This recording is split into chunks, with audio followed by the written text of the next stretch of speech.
utiliser une métaphore, c'est notre GPS ultime en fait. Le Coran est là pour guider l'humanité. Hudan linnas, c'est une guidée ultime pour les gens. Toute personne qui viendrait au Coran avec humilité et qui chercherait en fait à trouver la voie à suivre par rapport aux choses de la vie, trouvera des réponses, sera amené à trouver des réponses. Donc ici, comme je l'ai expliqué la fois dernière, le Coran n'est pas un livre qui a été révélé exclusivement aux Arabes de la Mecque, ni exclusivement aux musulmans. C'est un livre qui est adressé à l'humanité et qui est adressé aux êtres dotés de raison et libre arbitre. إن في خلق السماوات والأرض واختلاف الليل والنهار لآيات لأولي Assalamu الألباب. alaikum wa rahmatullahi wa barakatuh. Bismillah, walhamdulillah, wassalatu wassalamu ala rasulillah. Amma ba'd. Bienvenue à vous dans cet épisode qui est la suite des épisodes consacrés à ce mois béni qui est le mois du Coran, le mois durant lequel le Coran a été révélé, mais également le jeûne. Donc je vous rappelle le verset ba'dan a'udhu billahi minash shaytanir rajim. شهر رمضان الذي أنزل فيه القرآن هدى للناس وبينات من الهدى والفرقان. La fois dernière, dans l'épisode précédent, donc on était encore occupé avec le verset dans lequel Allah Tabaraka wa Ta'ala nous parle aussi du mois sacré. Quand je dis sacré, c'est pas le bon terme, hein. C'est pas un mois sacré au sens, j'ai envie de dire, coranique du terme, parce que les mois sacrés, il y en a 4. Là, c'est plutôt un mois, on va dire plutôt béni, plutôt que sacré. Parce que Ashhur al-Hurum, c'est des mois en fait durant lesquels, voilà, c'était des mois durant lesquels, à l'époque, hein, avant même l'islam, c'était des mois où les Arabes avaient même culturellement l'interdiction de se battre, de rentrer en guerre, etc., etc. Donc ça n'a rien à voir avec le mois du Ramadan, il n'est pas compris dans ces mois-là. Ces mois dont je parle là, ce sont des mois qu'on retrouve vers la fin du calendrier lunaire. Donc on a le mois de Dhul Qa'da, donc un mois avant le Hajj. On a le mois de Dhul Hijjah. Dhul Qa'da, c'est le 11e mois du calendrier musulman. Dhul Hijjah, c'est le 12e mois. Et puis on a Muharram qui est le premier mois, comme le mois de janvier pour nous. Ces mois-là sont des mois sacrés et on rajoute avec ça Rajab, qui est le 7e mois du calendrier hégirien. Ces mois-là étaient considérés comme des mois sacrés durant lesquels il y avait des codes. Les Arabes avaient, on va dire, des principes qu'ils respectaient. Et notamment parmi ces choses-là, c'est l'interdiction en fait d'entrer en guerre parce que voilà, la période du Hajj, c'est durant le 12e mois du calendrier musulman, qu'on appelle Dhul Hijjah, et donc un mois avant, parce que les gens devaient se déplacer, et un mois après, c'était des mois durant donc, lesquels il y avait un accord entre les tribus arabes de, j'ai envie de vous dire, de baisser les armes, ou voilà, c'était un temps de paix, pour permettre justement aux pèlerins de se déplacer, de faire le Hajj, de revenir chez eux. Et là, voilà, s'il y avait des conflits militaires entre ces différentes tribus, ben ça devait se faire en dehors. Vous rajoutez à ça Rajab aussi. Donc le Ramadan, lui, n'est pas compté dans ces mois particuliers qu'on appelle mois sacrés. C'est plutôt les mois, voilà, où il y avait des interdictions. Donc le mois du Ramadan, c'est un mois béni. Et il est béni pourquoi? C'est pas parce qu'il s'appelle Ramadan, hein, mais c'est parce que c'est le mois durant lequel Allah Tabaraka wa Ta'ala a décidé de révéler le Coran. D'ailleurs, on rapporte même que les autres livres avaient aussi été révélés durant le mois du Ramadan, sauf que le jour n'était peut-être pas le même, parce que nous, le Coran a été révélé durant Laylatul Qadr, durant Laylat al-Qadr, donc durant la nuit qu'on appelle la nuit de la mesure, la nuit du destin, la nuit de la valeur, alors que les autres livres, ça se faisait avant, de ce qu'on retrouve dans les sources. Après, il faut voir pour ces sources-là, j'ai pas eu l'occasion de vérifier qu'en est-il de la chaîne de transmission de l'authenticité, ce que disent les experts dessus, mais en tout cas, on retrouve cette information. Donc, qu'est-ce qui fait de ce mois, le mois du Ramadan, un mois particulier? C'est que c'est le mois, justement, où le Coran a été révélé. Et le Coran, il faut le voir vraiment comme un cadeau. Donc, le Coran est, j'ai envie de dire, le cadeau ultime, hein, le don ultime, le bien ultime qu'Allah nous a donné. Car réellement, le Coran, c'est notre, pour utiliser une métaphore, c'est notre GPS ultime en fait. Le Coran est là pour guider l'humanité. Hudan linnas, c'est une guidée ultime pour les gens. Toute personne qui viendrait au Coran avec humilité et qui chercherait en fait à trouver la voie à suivre par rapport aux choses de la vie, trouvera des réponses, sera amené à trouver des réponses. Donc ici, comme je l'ai expliqué la fois dernière, le Coran n'est pas un livre qui a été révélé exclusivement aux Arabes de la Mecque, ni exclusivement aux musulmans. C'est un livre qui est adressé à l'humanité et qui est adressé aux êtres dotés de raison et libre arbitre. C'est la raison pour laquelle, voilà, nous avons, nous, en tant que personne, nous avons, nous, on va dire, la responsabilité d'aller chercher la vérité, la responsabilité d'aller activer, si je peux dire ça comme ça, le GPS en fait. Donc le GPS, comment il fonctionne? C'est pas lui qui va, je veux dire, il faut aller vers lui, et il faut rechercher, il faut noter en fait. Il faut avoir un cœur qui tend vers le fait de chercher une destination. On indique cette destination et le GPS va nous offrir le plan à suivre de A à Z en nous guidant sur tout le chemin. Mais si moi je n'allume pas le GPS, je ne vais pas vers le GPS et que je ne suis pas les consignes aussi, parce qu'il y a aussi l'idée que ok, le GPS il est là, il est programmé pour pouvoir me montrer le chemin pour arriver à bon port, hein, du point de départ jusqu'au point d'arrivée. En fonction des GPS, on peut même éviter les endroits où il y a des embouteillages, on peut même voilà, être prévenu des endroits où il y a un radar, les pompes, les hôtels, etc., etc. Donc on a des GPS très très complets.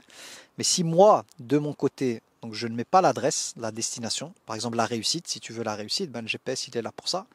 Donc si moi je ne recherche pas ça, et qu'en même temps, quand bien même je rechercherai ça, mais je ne suis pas le plan, c'est-à-dire que le GPS il montre le chemin, mais je prends une autre voie que celle dressée par le GPS, je ne peux pas espérer me retrouver à l'endroit en fait que j'ai inscrit, la destination que j'ai mis. Donc avec le Coran c'est ça, mais à la perfection. Là c'est une métaphore. La métaphore n'a pour vocation que de simplifier en fait quelque chose qui serait trop difficile à expliquer avec d'autres mots que la métaphore. D'ailleurs dans le Coran on retrouve beaucoup de métaphores, c'est un outil pédagogique hyper puissant, raison pour laquelle voilà, je vous en parle. Donc ce que j'ai envie de vous dire ici, c'est simplement, c'était l'idée de faire un récapitulatif de ce qu'on a vu avant pour pouvoir avancer, mais retenez simplement que ce qui fait de ce mois un mois spécial, c'est le mois durant lequel la parole d'Allah Tabaraka wa Ta'ala a été révélée. C'est le cadeau ultime, j'ai envie de vous dire, le but, le don ultime qu'Allah nous a donné. C'est ce qui a fait de ce mois un mois béni. Si le Coran n'avait pas été révélé, les livres pour les versions qu'on retrouve, les anciens livres révélés par Allah n'avaient pas été révélés pendant le mois du Ramadan, il n'aurait pas cette spécificité. Mais comme le Coran a été révélé durant celui-ci, ben ça donne à ce mois quelque chose de spécial. Après, voilà, il y a une chose aussi que j'ai envie d'appuyer ici pour que vous puissiez avoir une information supplémentaire, plutôt qu'un simple résumé de ce que j'ai dit précédemment, c'est que le terme dans ce verset, le terme mois a été utilisé 2 fois pour montrer l'importance en fait du mois. Parce qu'il commence par Ba'dan a'udhu billahi minash shaytanir rajim. شهر رمضان الذي أنزل فيه القرآن. Le mois du Ramadan, mois durant lequel le Coran a été révélé.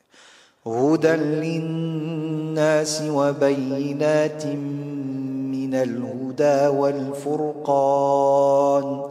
هدى للناس comme guide, comme guidé, je rajoute moi ultime.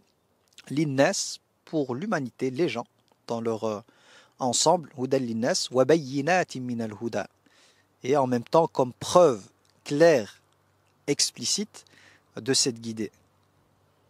Et on a vu le terme Furqan aussi, et comme livre qui va distinguer les choses, séparer les choses, nous montrer la voie clairement. Puis Allah Tabaraka wa Ta'ala dit juste après faman shahida minkum ash-shahra falyasumhu, qui veut dire et celui d'entre vous Shahida Shahr. Certains savants nous disent que le terme Shahida, on retrouve ça chez Ibn Ashur, Shahida dans le sens de Hadara, c'est-à-dire d'être présent. C'est-à-dire celui, donc la personne en fait, qui se retrouve chez elle, donc elle n'est pas en voyage, donc elle est résidente, et que le mois arrive, Shahida Shahr, Hadara Shahr, c'est-à-dire que la personne elle est présente à ce moment-là. On a aussi le sens de Shahida bima'na alima, qui est informé en fait que le mois est rentré. Et comment il savait que le mois était rentré? C'est par la lune. Vous savez que le calendrier musulman est un calendrier lunaire, et c'est la nouvelle lune en fait. Dès qu'on a l'apparition de ce qu'on appelle le hilal, hein, donc cette nouvelle lune qui apparaît, ben, c'est le signe en fait que le mois est rentré. Et là, ce qu'il y a d'hyper puissant, je vous ai dit, le terme shahr a été, le mois a été rappelé encore une fois, deuxième fois cité, et il faut savoir qu'au niveau de l'éloquence, on évite de répéter les mots plusieurs fois. On utilise d'autres mots au lieu de répéter.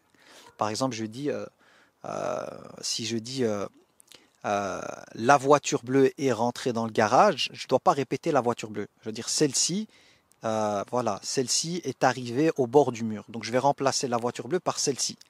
Mais là, on a moi est répété deux fois. Le terme moi est répété deux fois. Et là, c'est hyper important. Hyper important parce qu'on va rentrer dans quelque chose qui est lié à qui a trait à la définition d'objectifs, à la définition de plan d'action pour arriver en fait à des choses qu'on a envie de réaliser.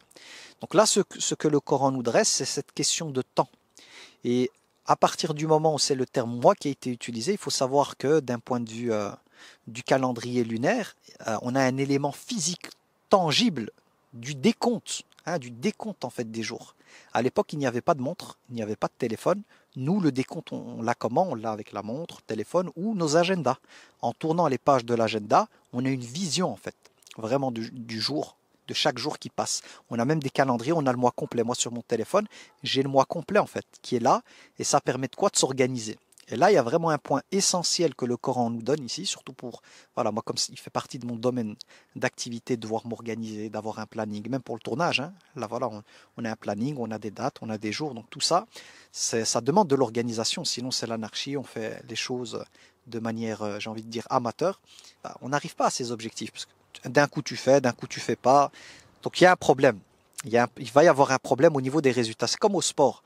Si moi je décide en fait de faire un régime, prenons régime et d'avoir des exercices pour perdre du poids ou quoi, si je ne respecte pas un planning clair, net et précis, hein, avec des dates et tout, bah, si je fais un jour du sport et je fais attention à ce que je mange, puis le lendemain je mange n'importe quoi, je fais pas de sport, puis voilà, et sur une année c'est vraiment décousu. Comment je peux espérer arriver à mes objectifs? Par contre, si voilà, je me lance un challenge, et je me dis, et c'est même tendance à les challenges, hein, un challenge de 30 jours. Et pendant 30 jours, je vais essayer d'être focus en fait pour organiser mon temps avec des objectifs clairs et une discipline en fait. Je ne pourrai pas déroger. C'est-à-dire que je dois vraiment respecter le planning et tout. Là, il est clair qu'à la fin du mois, ben, je vais voir des résultats. La progression va apparaître. Ben, c'est ça qu'il faut comprendre. C'est que le fait que le terme mois est répété deux fois, l'hypothèse qu'on pourrait émettre, c'est que le Coran nous montre en fait à quel point il est très important pour arriver à des résultats de fixer les choses dans un temps, une durée précise avec une discipline. Parce que le mois, qu'est-ce qu'il a de particulier? Allah Tabaraka wa Ta'ala a fait du jeûne, le jeûne d'un mois complet, c'est-à-dire avec des jours qui se suivent. Donc il y a vraiment la volonté que le Ramadan soit un mois de jeûne, mais jour après jour, jour après jour, jour après jour. Ce n'est que par ce type de méthode qu'on peut arriver à des résultats. Pourquoi? Pour ceux qui savent, qui s'y connaissent un peu plus en religion, vous savez qu'en dehors du Ramadan, il est conseillé, par exemple, de jeûner 3 jours par mois. Mais ce n'est pas la même chose. 3 jours par mois, hein, imaginez l'exemple d'une personne qui voudrait faire un régime, mais que 3 jours par mois. Est-ce que vous pensez que cette personne va arriver au même résultat qu'un régime sur un mois, tous les jours? C'est clair que la progression va être très différente.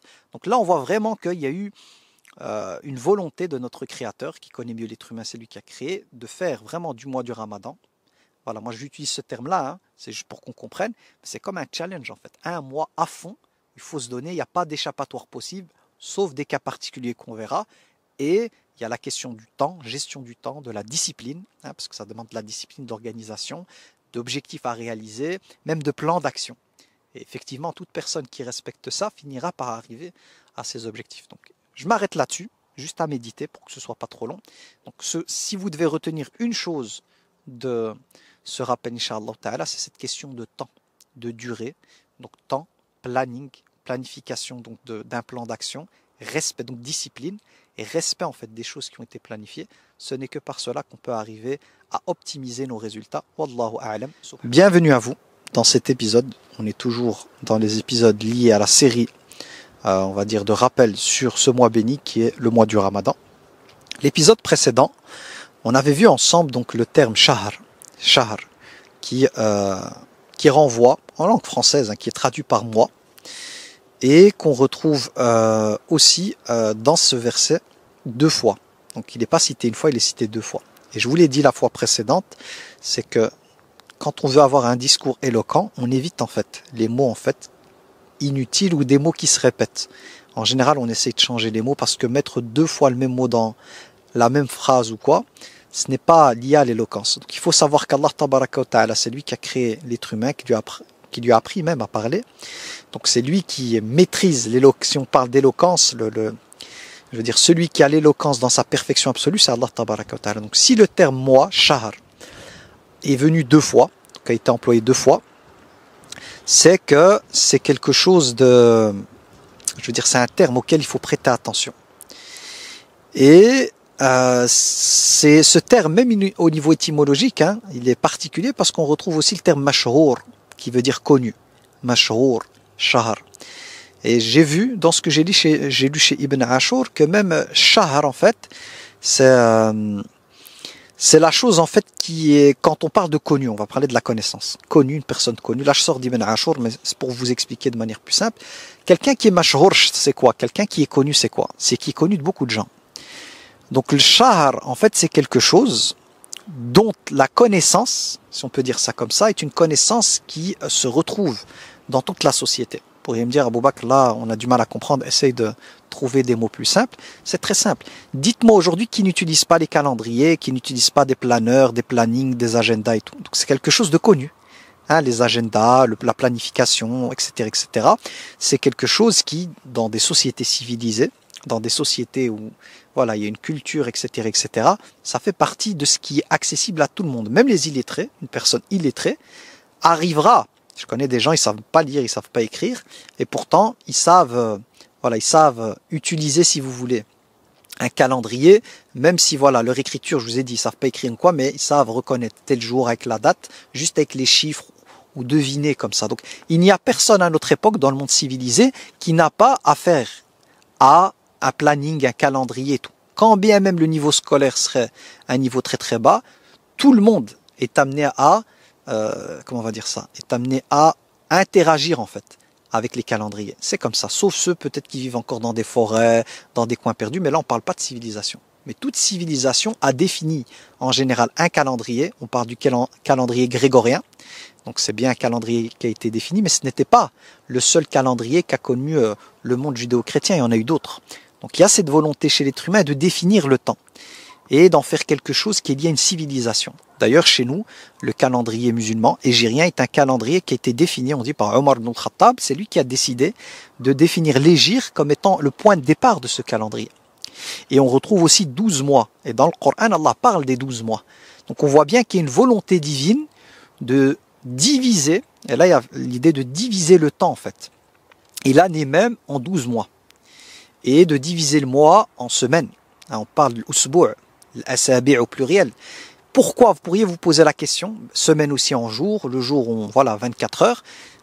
Quel est le but en fait? Il faut méditer. Ce ne sont pas des choses en fait qui sont révélées comme ça. Elles sont vraiment là pour nous indiquer quelque chose de primordial qui distingue ce qui est civilisé de ce qui est encore animal, bestial, voilà, le côté sauvage. Voilà, je vais utiliser le terme sauvage. Toute civilisation, tout groupe humain en fait qui a été amené à développer l'écriture et autres, qui s'est organisé, a défini une comptabilité du temps. Et pour nous, Allah Tabaraka wa Ta'ala a fait que cette comptabilité, elle est liée en fait à la création. Donc, il n'y a rien qui est déconnecté. Toute la gestion du temps chez nous est gérée en fait par des astres auxquels Allah Tabaraka wa Ta'ala nous expose matin et soir, afin que ces astres nous rappellent quelque chose de plus grand par rapport à la notion de temps. Pourquoi? Parce qu'aujourd'hui on est dans un monde moderne, le monde, voilà, un monde dans lequel on définit le temps par la montre. Hein, j'ai une montre, par un chronomètre, hein, par des choses, une durée en fait qui est artificielle. Hein, elle n'est pas réelle, elle est artificielle. Donc subhanallah, le fait, faut bien méditer sur ce que je dis. Hein, le fait que notre temps, nous dans le monde moderne, est artificiel, montre à quel point en fait l'homme moderne, si on peut l'appeler comme ça, est déconnecté ou se voit contraint à être déconnecté de la création, de la contemplation, de la méditation. Donc qu'est-ce qui va se passer? C'est qu'on va se retrouver avec des personnes, d'un point de vue spirituel, hein, parce que ce monde-là, hein, le monde des signes d'Allah, le temps calculé à partir du soleil, à partir de la lune et tout, c'est vraiment pour créer à l'intérieur du cœur de la personne quelque chose qui soit lié à la contemplation, mais contemplation du Créateur. Donc à partir du moment où mon temps est défini par des outils qui sont le fruit de l'intelligence humaine, je me déconnecte en fait du Créateur. Je suis face à la créature. Et donc qu'est-ce qui se passe? On se retrouve dans un monde de stress. Vous savez que nous, le temps, quand on vous donne rendez-vous, c'est à la minute. Alors que dans les sociétés un peu plus traditionnelles, moi j'ai eu le coup, même ici, donc je tourne ici au Maroc. Un jour j'avais rendez-vous avec un frère, on devait fixer le rendez-vous. Et quand j'ai été amené à le voir, je lui ai dit écoute, on se voit quand? On devait aller remplir des papiers. Il m'a dit après la prière de Dhuhr. J'ai dit ouais mais ça veut rien dire. Quoi après la prière de Dhuhr? Quelle heure? 14h, 14h30 voilà, il faut que tu me donnes une heure. Il m'a regardé avec des yeux bizarres dans l'idée, mais de quoi il me parle en fait? Je t'ai dit après Dhuhr, j'ai dit après la deuxième prière. J'ai dit non, mais en termes de temps, ça donne quoi? Et c'est là où je me suis rendu compte de mon conditionnement en fait. Moi qui suis né dans la capitale de l'Europe, à Bruxelles, et qui a été conditionné, pour moi, définir le temps, c'est donner une heure précise. Alors que pour lui, le temps, il est lié à quoi? Il est lié à une prière, après une prière qui est définie par les mouvements du soleil. Parce que nos prières sont définies par le mouvement du soleil. La prière de l'Fajr, c'est quoi? C'est le soleil qui va arriver. On parle de l'aube. Donc c'est l'indicateur par rapport à l'horizon, par la lueur blanchâtre qui se met à l'horizon, que le jour va se lever. C'est à ce moment-là que va commencer la première prière obligatoire avant le lever du soleil. Et la deuxième prière, celle que j'ai citée, qu'on appelle la prière de Dhuhr, est une prière où c'est quand le soleil quitte le zénith. Donc on doit vraiment observer le soleil, attendre que celui-ci quitte le zénith pour faire cette prière. Et l'Asr, pareil, c'est quand l'ombre d'un objet atteint le double, l'ombre de l'objet. Imaginons un arbre, l'arbre fait 2 mètres. Quand l'ombre atteint le double, c'est l'heure de l'Asr. Le Maghrib, c'est au moment du coucher du soleil. Et l'Isha, c'est quand la couleur rougeâtre, Shafaq al-Ahmar, le crépuscule disparaît. Donc on voit bien que le temps, notre temps, le temps de prière, est délimité par j'ai envie de vous dire, par le tour de la terre, son rapport au soleil. Donc on voit bien qu'il y a cette connexion avec la création. Car la création, elle est là pour quelque chose, en fait. En même temps, elle nous montre le temps, mais elle nous montre aussi le Seigneur du temps, par son fonctionnement. Et c'est ça que j'ai envie d'appuyer ici dans ce rappel, c'est que dans ce verset-là, le verset qui parle du shahr, 2 fois le terme shahr, quand on médite très bien sur cette notion de temps, donc de jours, le mois c'est quoi? C'est pour le calendrier musulman, c'est 29 à 30 jours. Mais on suit quoi? Comment on définit le temps chez nous? Comment on reconnaît en fait que le ramadan est arrivé? C'est par l'observation de la lune. Mais est-ce qu'on observe la lune pour simplement le plaisir des yeux? Ou l'observation de la lune est là pour activer quelque chose en nous, qui est recherché par la création? Parce que finalement, le seul accès qu'on a à la grandeur de notre Seigneur, à sa perfection, c'est à travers sa création. On ne pourrait le saisir du regard. Il est au-delà de toute perception. Mais il a fait de sa création l'objet en fait d'observation et de contemplation de sa grandeur. Donc c'est à travers la création que dans notre cœur, on peut ressentir sa grandeur.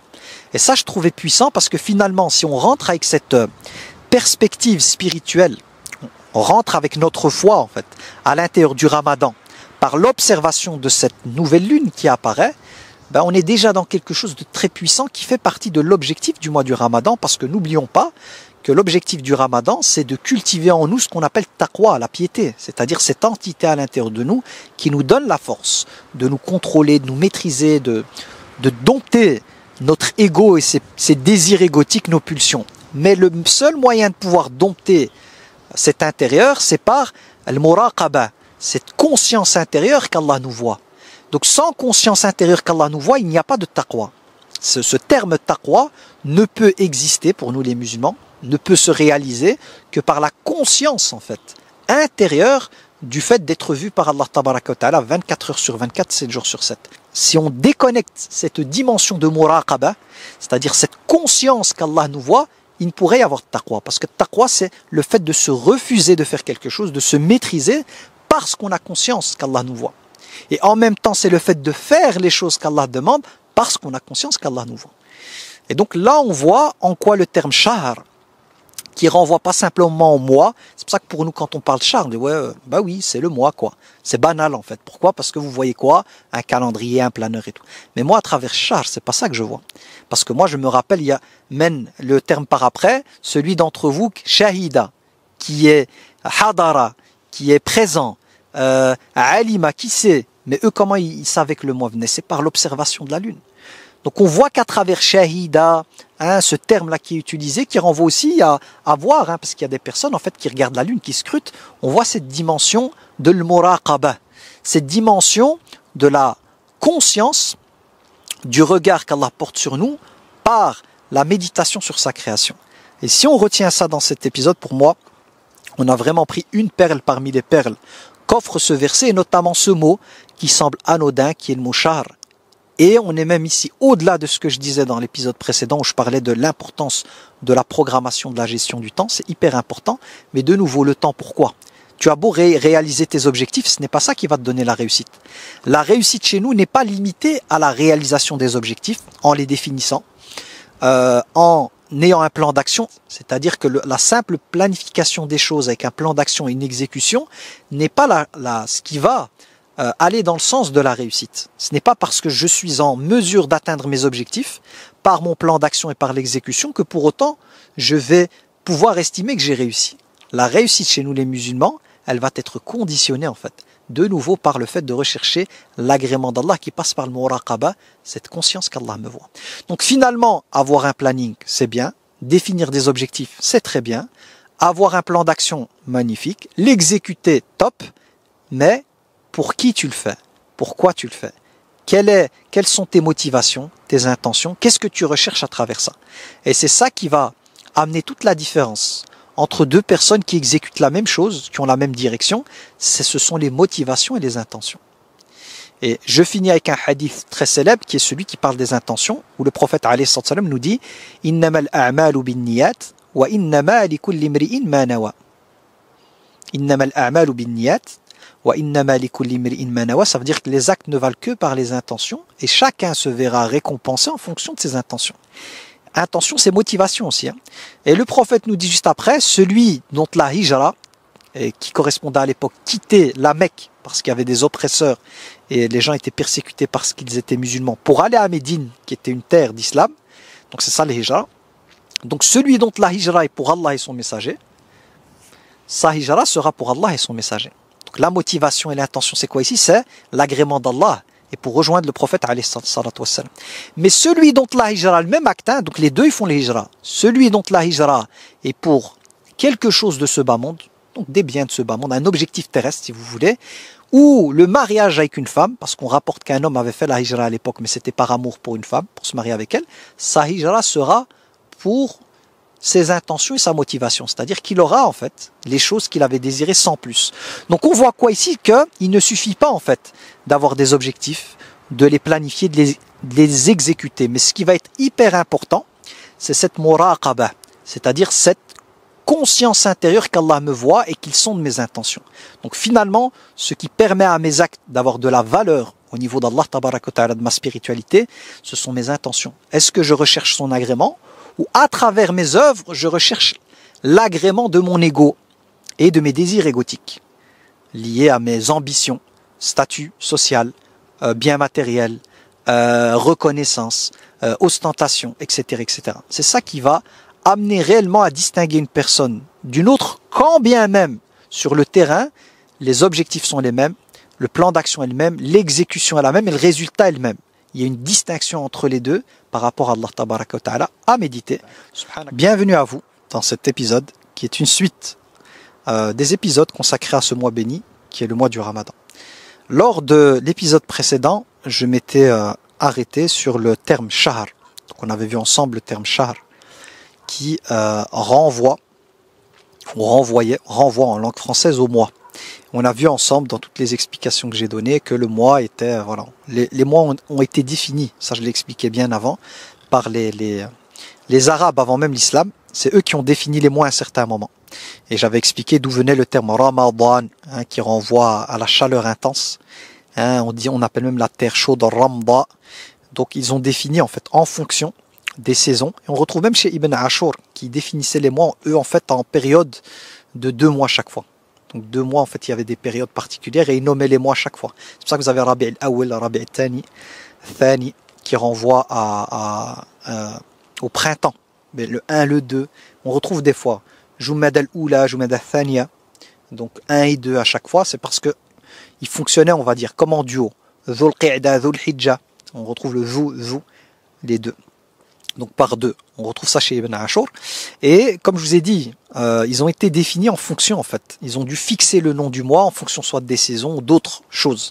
D'autres pèlerinages, par exemple Dhul Hijja qui a été appelé sur base du fait que c'était le mois du pèlerinage, etc., etc.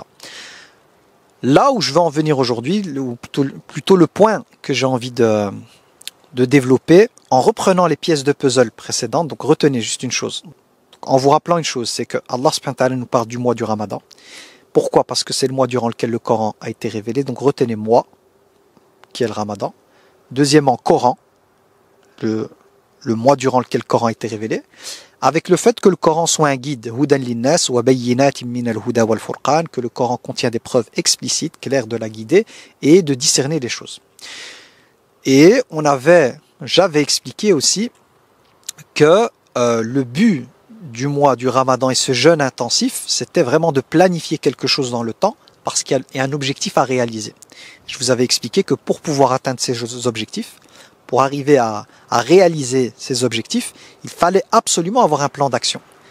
Et le plan d'action est d'office pour arriver à un objectif lié au temps. Planification dans le temps avec des objectifs clairs, nets et précis sur une durée mesurable en fait, qu'on peut même les mesurer. Donc il faut de la mesure.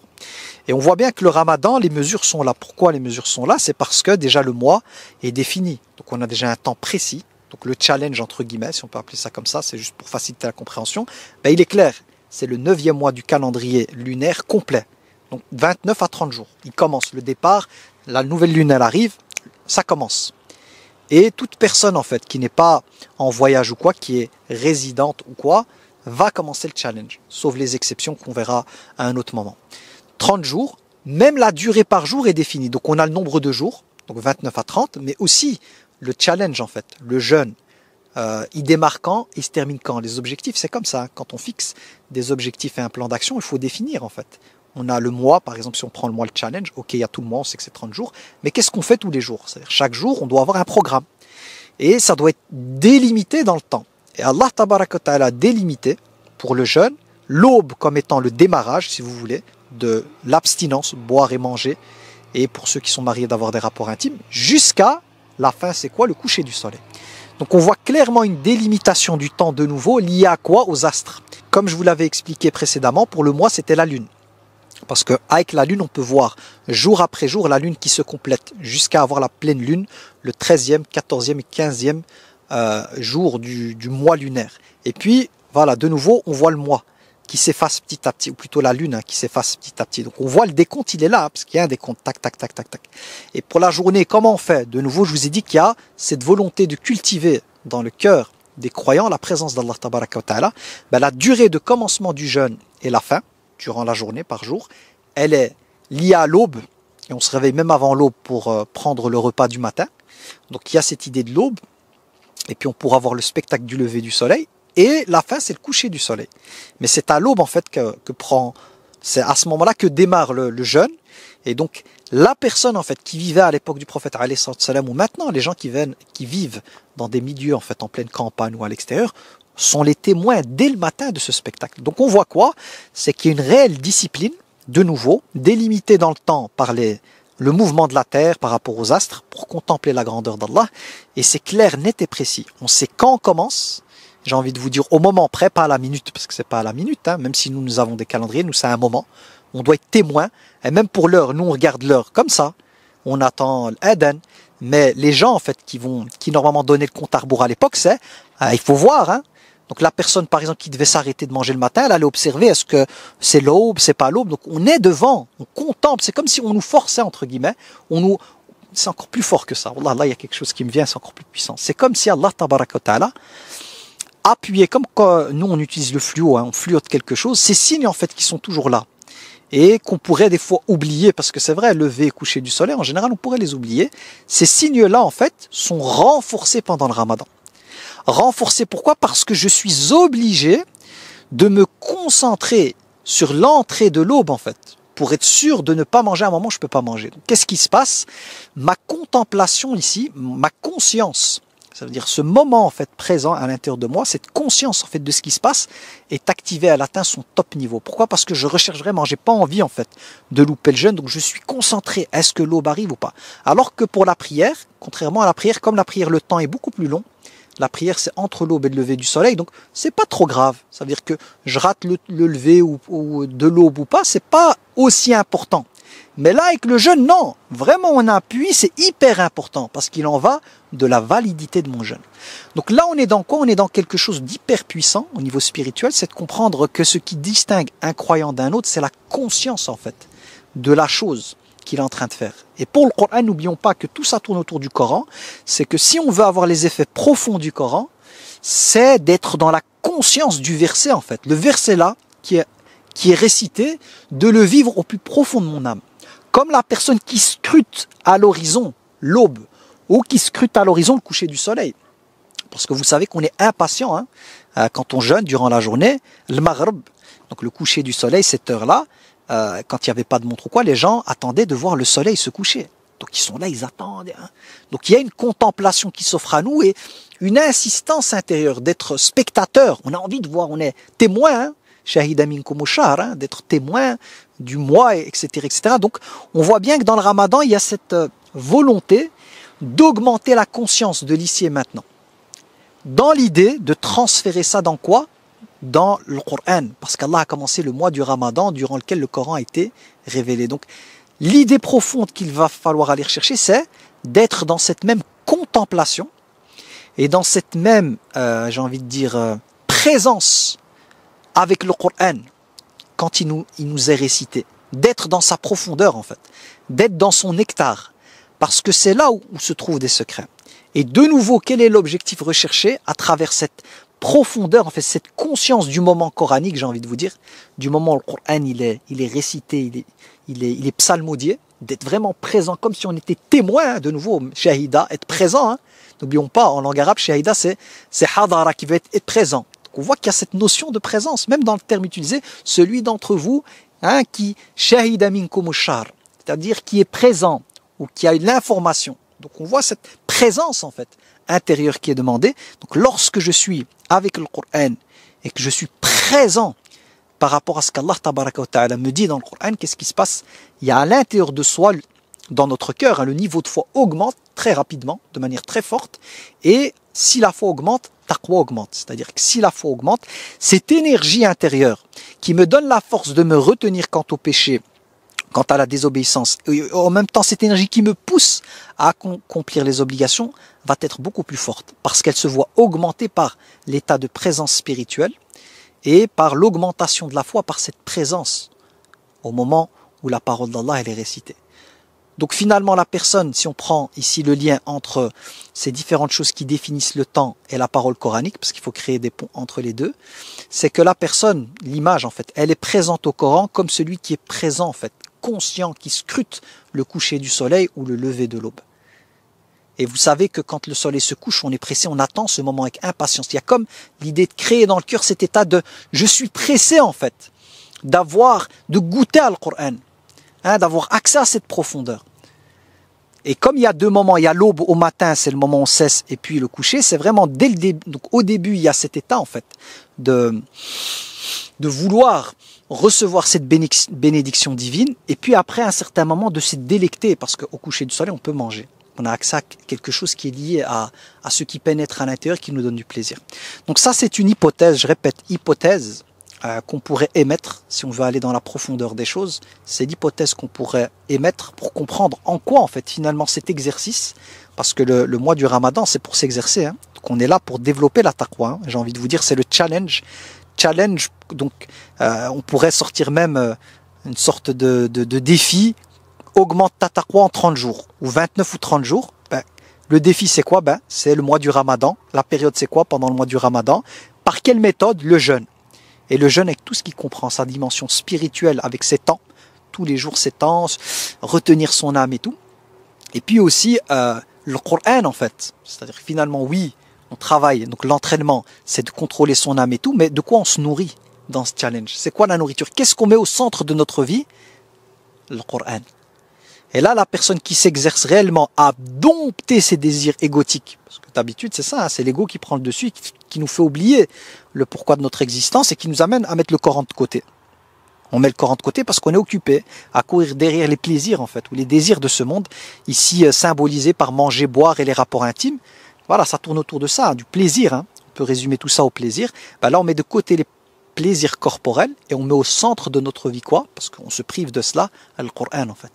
Donc finalement, c'est quoi l'idée à travers ce jeûne et ce mois? C'est de cultiver la taqwa. Comment? En mettant le Coran au centre de notre vie. Le programme en fait, qu'Allah tabaraka wa ta'ala nous a envoyé, de le mettre au centre. C'est lui qui va guider nos vies. Et en guidant nos vies, il est le GPS ultime qui guide. La taqwa, elle se trouve dans le Coran.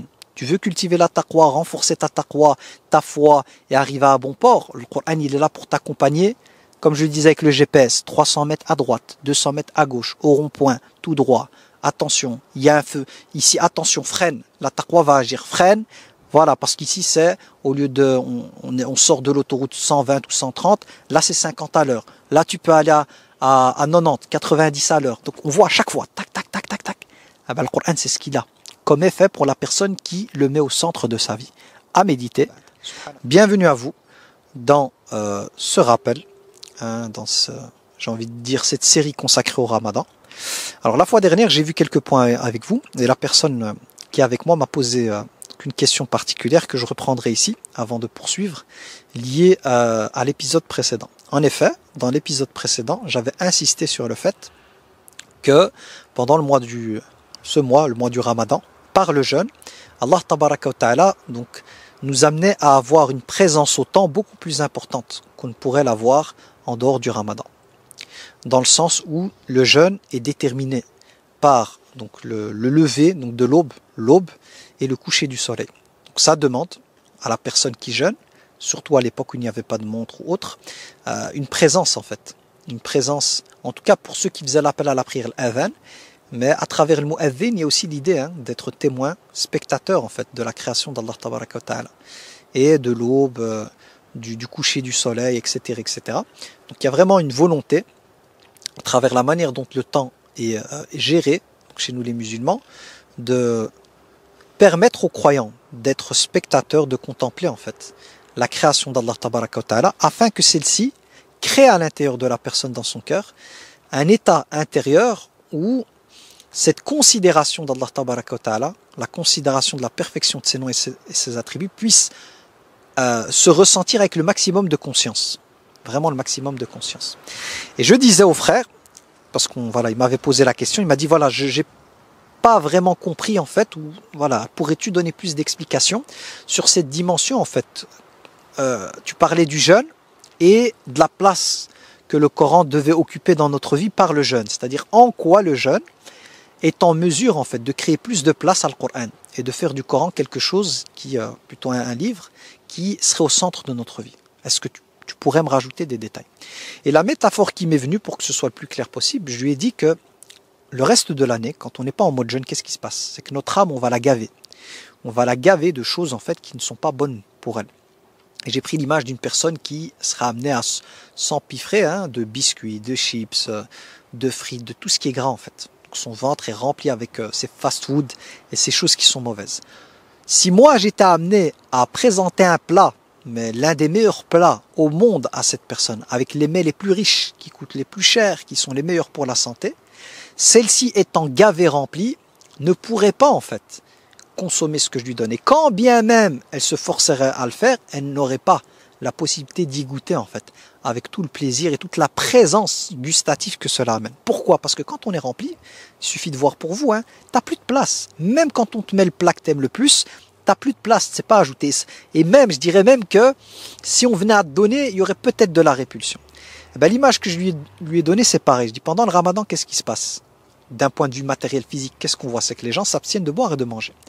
Donc, on vide, on enlève des choses dans notre vie pour, justement, avoir plus de temps pour l'activité spirituelle. Donc, c'est vider quelque chose. Mais vous en faites aussi l'expérience pour ceux qui jeûnent en soirée, c'est même pour la nourriture. On va prendre l'exemple de la nourriture. Le fait de jeûner, de s'abstenir de manger, de boire, de l'aube jusqu'au coucher du soleil, va vous amener au moment, en fait, où le maghrib arrive, à réellement être hyper présent gustativement, c'est-à-dire ressentir un plaisir intense à consommer la nourriture, surtout les premières bouchées, parce qu'après, vous savez qu'à chaque fois qu'on rajoute une cuillère, ça diminue. Mais le début, c'est-à-dire la consommation en fait de ce repas au moment du coucher, le plaisir que ça vous donne et la présence, c'est-à-dire la présence et du plaisir que ça vous donne est intense. Alors que d'habitude, peut-être quand on est amené à manger, on est tellement ailleurs, des fois on mange, on ne sait même pas ce qu'on a mangé. On se goinfre très rapidement. Là, non, là, il y a quelque chose, il y a un plaisir intense. Donc, ce que je lui expliquais, c'est que par le jeûne, quand il est vraiment bien fait, c'est l'idée de vider son âme. Là, on rentre dans ce qui n'est plus matériel, mais spirituel. C'est l'idée de vider son âme. Parce que pendant le jeûne, on est censé priver notre âme de tout ce qui est lié au plaisir égotique, tout ce qui est lié aux choses, en fait, que l'âme, elle a envie de consommer dès qu'elle se gave, qui sont haram par la vue, des choses haram d'entendre, dans les paroles, dans les gestes, le côté animal qui se déploie, en fait. Donc pendant le jeûne, qu'est-ce qui se passe? C'est qu'au niveau de l'âme, on la retient au maximum. Donc on la vide, en fait, cette âme. On lui donne pas ce qu'elle veut. Elle commence à avoir faim. Et cette faim, en fait, par rapport à ces éléments égotiques, va créer une prédisposition à mieux capter le Coran Karim, à recevoir le Coran Karim. Comme le ventre. Si mon ventre il est vide et qu'on me ramène un plat délicieux avec des mecs qui coûtent très cher et tout, et que j'ai jeûné pendant toute la journée, je vous promets que l'expérience gustative qui sera la mienne et la présence que j'aurai au moment de manger le repas, elle sera au top. Je serai connecté, présent, mais à 3000%. Avec un chef étoilé qui me fait des plats incroyables. Je vais vivre le moment comme l'un des moments les plus fabuleux de ma journée. Eh bien, le Coran, pour pouvoir goûter à sa profondeur et à sa halawa, à ce goût merveilleux, demande à ce que l'âme soit vidée de toutes ces envies, en fait, de tous ces j'ai envie de vous dire, des choses désirables, en fait, liées à l'ego et liées au côté animal. Ce n'est qu'en se vidant, en fait, de tout cela que la personne sera à même à réellement goûter à la profondeur de le Coran. Mais toute âme, en fait, qui a été souillée comme le ventre est souillée, en fait, par de la nourriture grasse, qui pas chère, en fait, industrielle, faite vite fait, le ventre, il est rempli. C'est pas possible. On perd même cette capacité à remplir de sucre, donc beaucoup de sucre. On perd même cette capacité à même le miel, en fait. Quelqu'un qui prend trop de sucre, même le miel, il n'arrive plus à distinguer les choses. On perd, en fait, cette capacité, en fait, à réellement ressentir les saveurs et les distinguer. D'où le terme Furqan. N'oublions pas que le Coran a été appelé Furqan, c'est-à-dire ce qui distingue les choses, ce qui nous permet de, voir le vrai, le faux, le bien, le mal, de savoir que ça c'est mal. L'âme, elle le sait, ça c'est bien. Mais l'âme qui a été gavée par les plaisirs, elle ne sait plus distinguer le bien et le mal. On dit, mais qu'est-ce que je fais? Mais tout le monde fait ça. Pourquoi c'est haram? Pourquoi ceci? Pourquoi? Parce que l'âme a tellement été gavée de choses haram qu'elle perd sa capacité à saisir les choses. Ce qu'on appelle en langue arabe le basir, à la vue du cœur. Et donc par le jeûne, qu'est-ce qu'on recherche dans le fond par le côté matériel, le corps en le privant, privant ce corps et tout? Et c'est priver l'âme aussi, parce qu'elle est connectée au corps. C'est l'âme qui a des envies à travers le corps, qu'elle va manifester dans le corps. On l'éduque en fait. Et on lui permet de revenir à son essence, de revenir à sa fitra, à sa programmation initiale et de pouvoir distinguer les choses, mais aussi de les apprécier, d'apprécier la bonne nourriture, de la goûter, de la ressentir, d'être présent. Et ça, voilà, si on a compris ça dans ce rappel-là et que les personnes comprennent qu'il n'y a pas mieux que le mois du Ramadan et le jeûne pour arriver à cet objectif-là, ce challenge-là de 29-30 jours, que c'est la meilleure méthode pour arriver à ce résultat-là, à condition que la personne fasse l'exercice comme il faut. Parce que si elle s'abstient de manger et boire, mais qu'elle nourrit quand même son âme, pas son corps, des choses, comme je vous ai dit, de la malbouffe, donc de la haram, pas regarder des contenus qui sont pas bien, des nudés, tout ce qui attire l'âme en fait, les plaisirs et les passions et le côté de ce monde, malheureusement, après la fin du mois du Ramadan, elle n'aura pas progressé à ce niveau-là. Elle n'aura plus ce furqan, ce discernement, ce goût retrouvé. Pourquoi? Parce que elle a fait peut-être le job avec son ventre, mais ce qui est recherché, c'est l'âme. Et cette âme, elle l'a laissée, comme une bête féroce, continuer à faire ce qu'elle faisait en dehors du Ramadan, à consommer des contenus qui sont mauvais, à entendre des choses en fait qui attisent son côté le plus bestial et animal. Par contre, si elle éduque son corps et à travers son corps aussi son âme, elle verra, donc on verra des progrès step by step, petit à petit, surtout avec le tarawih, la prière de la nuit, la lecture du Coran et tout, elle verra à l'intérieur d'elle cette purification, comme de l'eau en fait. J'ai déjà fait l'expérience une fois avec un de mes groupes, on avait pris une bassine avec du coca ou du café, et je voulais leur montrer, parce que j'avais vu ça aussi sur internet, comment en fait le cœur, le temps que ça demandait en fait de purifier un cœur qui est souillé par les ténèbres de ce monde. Et en fait j'ai utilisé des litres et des litres d'eau, et on voyait l'eau petit à petit, qui était vraiment opaque, sombre, s'éclaircir, jusqu'à un certain moment devenir limpide. Et en fait une eau limpide, j'ai fait cette expérience avec du verre, je leur disais au départ de regarder à travers, donc le bocal on va dire, à travers le bocal, au départ quand il y avait du coca ou du café, et ils se mettaient comme ça, on voit rien, pas de clairvoyance possible. Mais au fur et à mesure en fait que je mettais de l'eau pour vider en fait le coca, ou vous pouvez utiliser aussi le café, qu'est-ce qui se passait? On voyait de plus en plus clair, jusqu'à un certain moment, la vue devenait limpide. Ben, c'est ce qu'on recherche à travers le Ramadan. Que l'âme, elle se purifie en fait, mais vraiment pour retrouver sa fitra, sa programmation initiale, qui lui permet de voir les choses de manière limpide et de reconnaître Furqan, de reconnaître clairement, de manière claire et précise avec la vue du cœur, ce qui est bon de ce qui est mauvais, le bon chemin du mauvais, le bon comportement du mauvais. Parce que quand elle est remplie de l'obscurité, elle n'arrive plus à distinguer. Et alors quoi? Et on peut même faire la promotion du mal. Donc les gens disent, et alors quoi, je fais quoi de mal? Je fais rien de grave. Les gens ils font pire. Tranquille en fait. La personne ne voit plus la gravité de ce qu'elle fait. Et quand je dis gravité, c'est par rapport aux effets néfastes sur son âme. En faisant ça, elle ne se rend pas la vie facile. Elle rentre dans l'addiction. Et l'addiction va faire de la personne l'esclave de l'objet en fait, désiré, convoité. Et ça devient une sorte de divinité pour la personne. Wallahu a'lam. Subhanakallah. Bienvenue à vous dans ce nouvel épisode consacré au mois du Ramadan.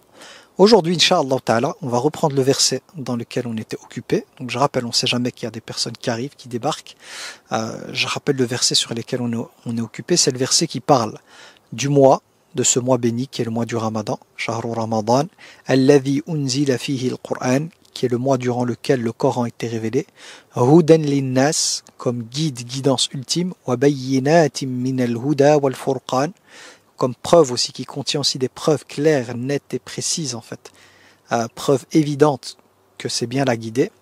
Et le Furqan, c'est aussi comme qui distingue les choses. Le Coran, il distingue les choses clairement en fait. فَمَنْ شَهِدَ مِنْكُمُ الشَّهْرَ فَلْيَصُمْهُ. Que toute personne parmi vous qui est shahida bima'na hadara, qui est présent en fait, qui n'est pas en voyage ou autre. Il y a d'autres cas pour certaines personnes en fait qui ne jeûnent pas parce que voilà, soit elles sont malades ou pour d'autres raisons. Mais en tout cas, la règle de base, c'est que toute personne en fait qui est présente lors de ce mois en fait, qui a été informée comme quoi le Ramadan est rentré, va être dans l'obligation de jeûner. À part les exceptions que je citerai Inch'Allah Ta'ala. Pourquoi? Parce que le jeûne voilà a vraiment nous permet vraiment de remplir un objectif qui est recherché par le Coran, qui est le fait de cultiver la taqwa. Donc de cultiver en nous cette présence d'Allah qui nous pousse à faire le bien et à éviter le mal. Réellement, c'est l'objectif du GPS, du guide ultime, c'est d'amener les gens à cultiver la taqwa d'Allah. Pourquoi cultiver cette taqwa? Parce que la taqwa, simplement, c'est l'expression, elle exprime notre servitude. Elle exprime aussi notre recherche de l'agrément d'Allah tabaraka wa ta'ala. Et elle est ce qui nous pousse à adorer Allah tabaraka wa ta'ala. Donc c'est l'entité qu'il faut vraiment développer. S'il devait y avoir vraiment un développement en quelque chose, le jour où je dois lancer une série de vidéos là-dessus, j'appellerais ça développement de la taqwa, plutôt que le développement personnel, parce que en développant sa personne, dans le développement personnel, il y a deux possibilités. On peut développer les parts les plus sombres et réussir, mais en cultivant le côté le plus sombre de l'être humain, donc son ego et sa volonté de toute puissance, et aussi la question de son statut, son image et tout.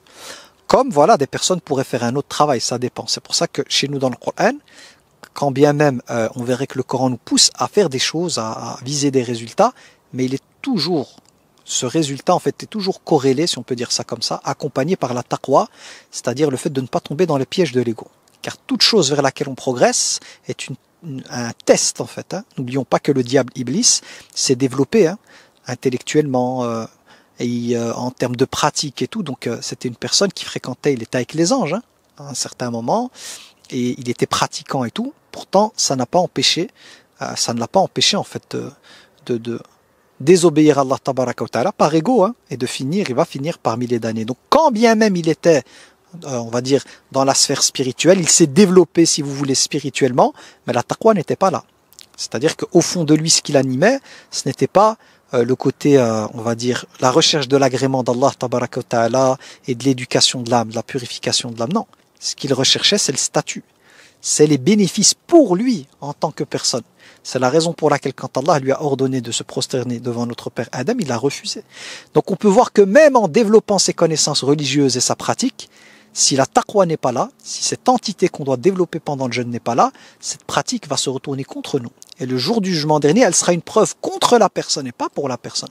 Tout ça pour vous dire que quand on parle de développement personnel, je ne vise pas que le développement lié à la richesse, aux connaissances, statut social, même dans la religion, même le développement, on va dire personnel, lié à la connaissance religieuse et à la pratique, si ce développement n'est pas accompagné de la taqwa d'Allah tabaraka wa ta'ala, ça amènera à la perdition quoi qu'il arrive, même si l'habit est l'habit religieux. Comme ça, voilà, les personnes ne penseraient, voilà, c'est pour éviter que les gens pensent que c'est dans l'idée de critiquer le développement personnel de manière injuste. Non, non, c'est juste dans l'idée de dire que tout développement, qu'il soit spirituel ou mondain, s'il n'est pas lié au développement de la taqwa, avec la purification de l'âme et le fait de faire grandir les vertus de l'âme, va amener la personne. Derrière cette réussite en apparence, en réalité, elle est en échec. Elle finira dans un vrai échec. D'où le fait de comprendre que s'il y a bien quelque chose à développer en nous, la plus importante, c'est la taqwa. Peu importe après le domaine dans lequel on se retrouve. Donc que ce soit après le domaine profane, de la vie de tous les jours, les ambitions dans la vie d'ici-bas ou l'au-delà, si c'est la taqwa qui anime la personne, donc le fait de rechercher l'agrément d'Allah seul, le fait d'avoir une âme qui le pousse à éviter les choses blâmables, à éduquer son âme, à éduquer son ego et à rechercher à travers donc les causes, les objectifs, l'agrément d'Allah, alhamdulillah, on peut espérer pour cette personne-là, Inch'Allah, la réussite dans ce monde et dans l'autre. Donc, je poursuis. On a vu ensemble que ici, le mois du Ramadan était le mois durant lequel le Coran a été révélé, qui est notre guide et donc qui va nous guider en fait vers le fait de cultiver cette taqwa, purifier notre âme et en même temps faire progresser, développer les vertus de cette âme. Alors, on peut être confronté, c'est ce que le verset va nous amener, on peut être confronté en fait dans la réalité à avoir des objectifs, à les planifier, et puis il y a des choses en fait qui vont s'imposer à nous, qui vont nous amener à ne plus pouvoir respecter cet engagement, ce challenge. Et ce que le Coran va citer ici, c'est par exemple la maladie ou le voyage. Donc quelque chose en fait qui va venir en plein milieu peut-être de notre travail de réforme, hein, de nos objectifs, de notre plan d'action, et amener une interruption, c'est-à-dire nous amener à devoir, malgré nous, c'est la vie, elle est comme ça, malgré nous devoir arrêter. Qu'est-ce qu'on fait avec ça? L'un des dangers que moi je vois sur le terrain, c'est qu'effectivement, quand on commence quelque chose, on est motivé et tout, c'est qu'effectivement, on peut être confronté à des facteurs extérieurs qui ne dépendent pas de notre volonté, qui vont nous casser en fait dans notre progression, nous arrêter. Quelle est la chose à faire? On a une réponse dans le Coran. Pourquoi? Parce que l'une des tentations qui peut venir, c'est d'abandonner, de se dire, ouais, voilà, pendant 3 jours, je suis tombé malade, j'ai pas pu suivre le programme et tout, ou j'ai dû voyager, ou il y a eu quelque chose hein, dans la famille et tout, donc j'ai pas pu poursuivre, c'est tout, j'abandonne. Non. Le Coran nous dit comment faire. Et le comment faire, c'est Allah subhanahu wa ta'ala qui dit فَمَنْ كَانَ مِنْكُمْ مَرِيضًا أَوْ عَلَى سَفَرٍ فَعِدَّةٌ مِنْ أَيَّامٍ أُخَرٍ. Celui d'entre vous qui serait malade, et quand on est malade, on ne peut pas poursuivre en fait les objectifs et le challenge, ou en voyage, donc de nouveau tu es en voyage, tu ne peux plus suivre ta formation, ton entraînement. En voyage, on ne sait plus, hein, parce qu'il faut voir le Ramadan comme un entraînement. Hein. Donc l'idée d'entraîner sa taqwa, s'entraîner pour s'élever spirituellement. Donc celui en fait qui est empêché, comme par la maladie en fait, la maladie qui l'empêche, parce qu'effectivement quand on est malade, comment voulez-vous que je puisse poursuivre l'entraînement? Ou qui est en voyage, donc qui n'est plus dans les conditions pour pouvoir suivre l'entraînement, alors ce que la personne va devoir faire, c'est de rattraper les jours qu'elle a ratés.